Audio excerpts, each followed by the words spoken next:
بسم اللہ الرحمن الرحیم۔ السلام علیکم ناظرین، میں محمد سلیم عباسی۔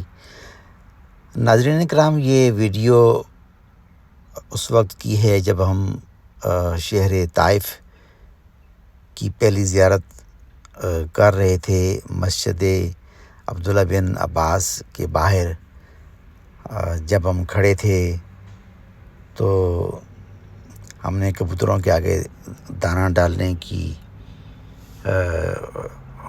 خواہش ظاہر کی یا خواہش دل میں پیدا ہوئی، تو بہرحال ہم نے وہاں ایک ریہڑی والے سے دانہ خریدا اور کبوتروں کے آگے پھینکنا شروع کیا، اور ساتھ ساتھ یہ سوچتے رہے کہ اللہ تعالیٰ نے دنیا میں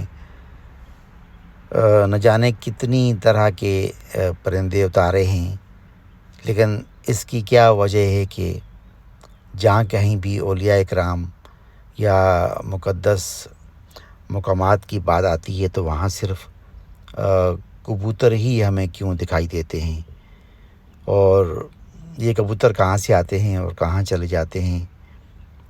تو کافی دیر وہاں کھڑے رہے ہم، لیکن ہمیں اس بات کا جواب نہیں مل سکا۔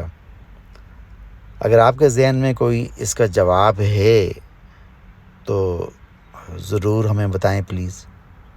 ہم یہ جاننا چاہیں گے کہ اس پرندے کو اتنی عزت اللہ تعالیٰ نے کیوں فرمائی ہے۔